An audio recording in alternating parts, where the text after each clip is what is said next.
Welcome to our podcast today. Champions are built. This is Coach EJ, the brand. And it's Coach Aaron, the source. Good morning, EJ. Good Good morning to morning, those Aaron. out there. You guys, please be sure to like us or tag us or whatever it is that creates the algorithm on YouTube and all this other stuff. And also comment. We'd love to hear from you guys on anything that you guys want to talk about, comments on the subjects that we've covered, and even new topics. So don't be afraid to, not just hit the like button. We don't know who you are, but also comment. Still won't know who you are. So, EJ, what's on the agenda for today's podcast? Yeah, we have a nice broad subject here today, and it's named "Are you doing the right thing?" And that can encompass a lot of things, Aaron's environment, home training, parent involvement. Am I doing the right thing? Social media, just everything. So I think this is a good subject that is kind of comes up in spurts with this a lot. I think I get a lot of interaction as you do with parents, and they like to talk about different things. And one of them is, am I doing the right thing with my child or my athlete or my collegiate athlete, my professional athlete, whatever? And they don't know. And I think this is a good subject for us to kind of talk about and kind of talk about what's going on out there and from our experience and what's going on out there presently. Okay, good. Yeah, I mean, when I think about this subject, kind of lean towards right now because this seems to be such a reoccurring theme is environment. And I'm big on environment in creating the optimal environment for athletes. And that's not just the right training environment or competitive environment. I think that's where our focus tends to be.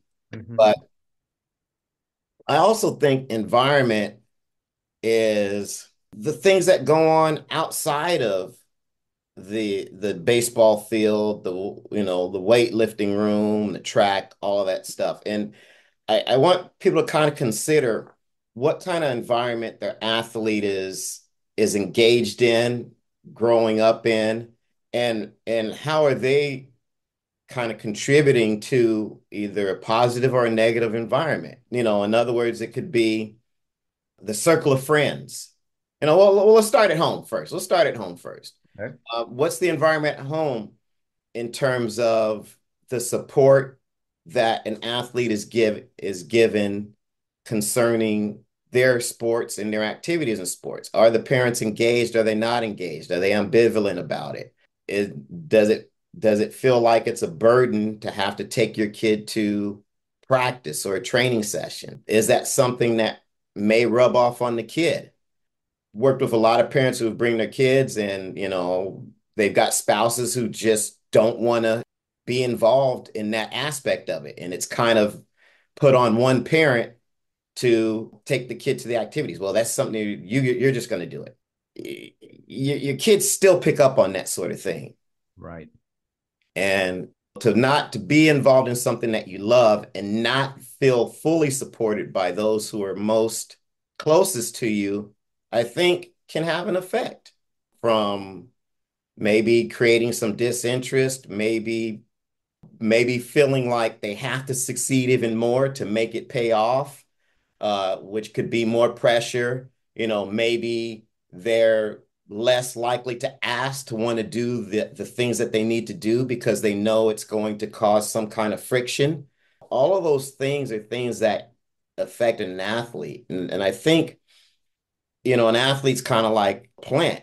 A plant grows best in the best environment, in rich soil and sunlight and the proper, you know what I'm saying? Yes. So I just think from that standpoint, I think that's important. Now, going from the house, outside of the house, what's the circle of friends like? Are they into sports? Are they supportive of the athletes' goals and aspirations? Do they get in the way? I've got kids now who are ninth graders, 10th graders, they're starting to get their first girlfriend, their first boyfriend. Mhm. And what's that push and pull like? Yeah. This is a story I've told 100 times, and I'll always tell it again. Probably one of my most favorite athletes to come through me and EJ's hands is Chris Carter. Right. And Chris is famous for saying he was a what, first round pick, I think. Yeah. Um, uh, Just very high round pick yeah, out of very hard pick. Stanford. Yeah, out of De La Talented high Salle. school guy. Yeah, De La Yep. Salle. He was having batting practice. The scouts were watching, and one of the scouts asked him, "Chris, do you have a girlfriend?" And Chris said, "I haven't found one who can throw BP yet." Love that answer. Love that answer. Uh, So, there are people who aren't going to necessarily be as enthusiastic about your journey as you are. And mm, are you surrounded by people who help that or hinder that? And so I think that's a key. Workout mates. I'm big on this. Don't work out with someone who isn't as enthusiastic and going at it as hard as you are. I would say you guys pick your workout mates wisely.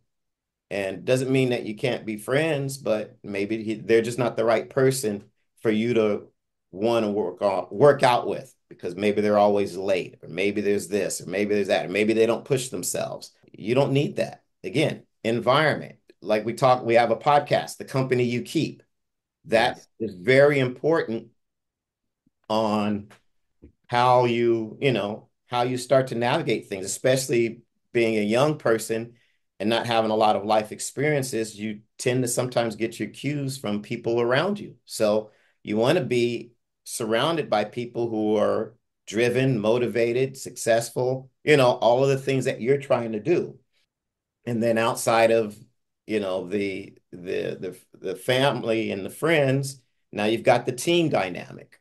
Are you on a team that's doesn't have to be a winning team, but are they competitive? Do they want to be competitive? Does the coach have a competitive mindset?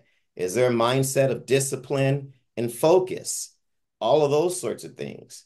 Again, all of that stuff can rub off on you, even subconsciously on an athlete. And if they don't know how to operate, well, who's to teach them? So I just think environment plays such a key role. I experienced it in my life, both negative and positive, and I just can attest that being in a positive environment, especially as you get up into the upper levels, is crucial for your mindset in handling, what's to come at the next level.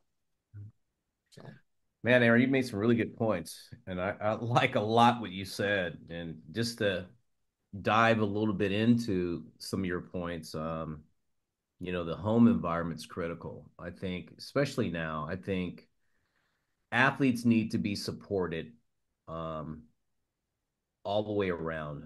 Parent involvement. I always like to think of it this way at home with your family is it's like a team, right? I think the team needs to be either be in or out. It can't be halfway in, halfway out. I've seen, as you have mentioned, maybe a parent that is taking their kid everywhere, and the other parent's like not really interested. And what kind of impact does that have on that athlete? I think is critical. And, so I tell people, be in with your athlete, be in with them because they're going to need that support. When they come home at the end of the day, Aaron, it's 24/7 with the parents, yeah. or their team, or whatever you want to call it. So I think that's important. Um, the company you keep outside of the family um, is super important. Whether it's your friends, workout mates, team dynamic. I always like to think that the athletes need to have peace of mind when they're with their friends, with their workout mates, with their team itself. That they need to have peace of mind so they can function efficiently at a high level. And I think people take that for granted. Turmoil, drama, and stuff takes away from performance Yes. and it gets you distracted from what you need to do. And I believe, and you and I can attest to this being high level professional athletes, you have to be focused when you go on the in the arena, on the field, whatever you want to call it. And I always tell people, if you don't really are focused, you can get hurt. And I think you're more susceptible to injury when you have a lot of things going on in your body and everything that's at work in your body is stressed. You're more susceptible to injury, more susceptible of not being where you want to be. And I think that's important. And peace of mind and having and the mental side kind of cleansed. Mhm. The mental side is cleansed. It's clean. You feel good about what you're doing. You're comfortable in an uncomfortable environment. Mhm. See, that's the key right there. You're comfortable in this uncomfortable environment. And that's what makes athletes that are at a high level uncommon than other athletes. You see what I'm saying? Mhm. So I think that's important is that as we talk about home training and your circle of friends and your workout mates and team dynamic, and I think of all the athletes that we've shared or I've seen athletes come through um, the building at Game Speed and stuff like that. I see athletes, able to to do to do what they need to do, and they're comfortable. But the athletes that I see struggle with any one of these things, because I think they're all connected, Aaron, and I don't know how you feel about that, but I feel they're all these things are connected for success. Right. Whatever success means to you, okay? All these things give you that. Right. No, I agree. And I just before I forget, I want you guys, if you get a chance to go back and listen to a couple of podcasts. One is Home Training, and the other is The Parent Effect, and the last one is The Company You Keep. Those are three different podcasts that we've touched upon this, but I think are worth revisiting and listening to. I'll tell you right now, the problems that I'm seeing with athletes now aren't necessarily physical. Mm, Most of the problems that I'm seeing with athletes, and we've talked a lot about this, and we've talked to other coaches. We just had a podcast with a couple of coaches at Cal, and a lot of the problems I'm seeing that we need to start to get a handle on and really start to take seriously is the athlete emotional makeup mm, and recognizing what traits an athlete has and doesn't have and figuring out how to get those, how to help those athletes attain those things that they need, whether it's, resilience, whether it's being emotionally balanced, whether it's being more analytical, whether it's being more what I see now, what I call being a more community or communal type of athlete. In other words, really understanding what you do and how it affects the things around you. Now, you right. might call that teamwork, but I think it's deeper than that because if, for instance, it's one of my pet peeves, but I'm going to go there. If you got a kid who will go in a public toilet or a public bathroom and SHIT all over that toilet and not flush it, knowing that he's got to share that gym with 20, 30 other people, that's not thinking outside of yourself. If you got an athlete who doesn't rack their weights, that's not an athlete who's thinking communally. So you got an athlete who doesn't treat equipment properly. That's not a communal athlete. So an athlete that operates like that in their own personal space, their own personal life, probably isn't going to be the type of athlete who's going to think outside themselves when it comes down to, hey, in this situation, I need to put down a bunt. Or hey, to move the next runner along, instead of trying to get this hit for me. Right, You know, right. This is an athlete who's not going to want to run the third leg instead of the anchor leg where he's used to the glory, because the third leg in this situation may help their team win, or is resistant to that. So, or the kid who doesn't pass the ball when he should. All of those things, I'm a true believer in you operate how you operate in all spaces. So if you're that person off the court, off the field, you're probably going to be that person on the court, on the field when the time comes, when the pressure is there. And so I think those are sorts of things that we really need to take a hard look at with our athlete and saying, okay, well, you know what? Yeah, my son is or my daughter is a little, selfish. How can I help them work out of that and apply that to it and make sure they're applying that to a team dynamic? Maybe they're not, again, situationally aware and thinking about, not just getting my hit, but how is my hit going to affect this game and progress us as a team?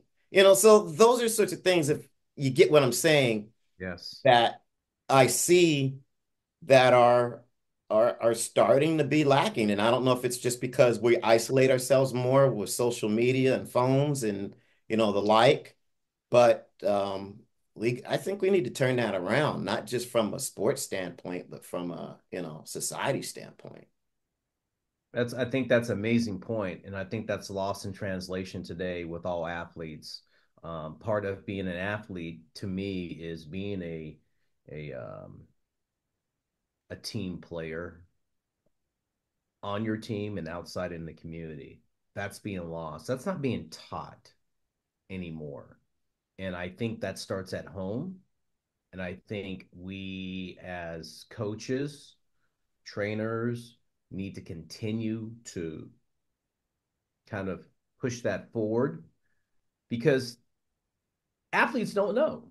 I Yeah. mean, at the end of the day, they don't. I mean, they only see a certain part. And an athletic endeavor for athletes is a very short time in your life. And I think when we can get them to start understanding that at a younger age, then they become better people. They Right. become better citizens, better Americans, as they say, right? And I think a lot of times that's not being taught. And I think that's the environment that you create as a teacher, trainer, parent, whatever you want to say. We need to create that because you're right, Aaron. It's lacking. It's lacking today.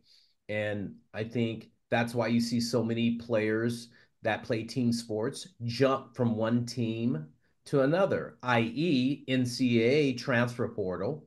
I Mhm. didn't get what I needed. I'm going over here. Right. But is the grass always greener, which is another podcast we have, Aaron? Is the grass Right. greener? No. I mean, listen to that too. Um, so I like what you said. It's lacking. And I think there needs to be some sort of self-correction in that and how we go about it. Right. Well, I don't have much more to say on this other than I'll leave you with this. Parents, we got to understand that we get out of our athletes or our kids what we pour into them. Mm. And we can't ask them of something that we haven't poured into them.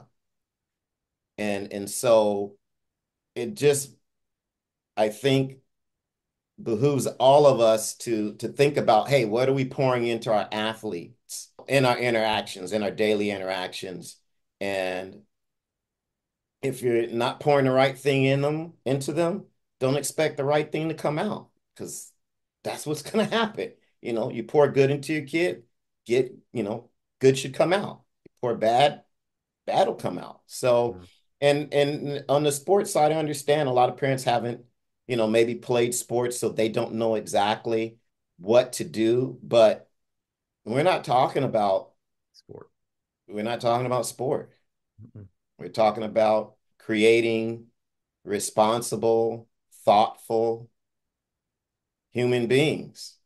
And it does translate into performance.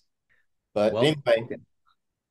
I don't know how many of you guys probably even made it to this point. I'm sure there'll be, I'll look at the stats and I'll see a lot of people who have probably jumped off the podcast when I went on my little thing there. But hey, just trying to tell you what I see. You can believe it or not. It's the truth. Well spoken today, Aaron. I love what we talked about. And again, this is Coach EJ, the brand. And this is Coach Aaron, the source. We'll see you.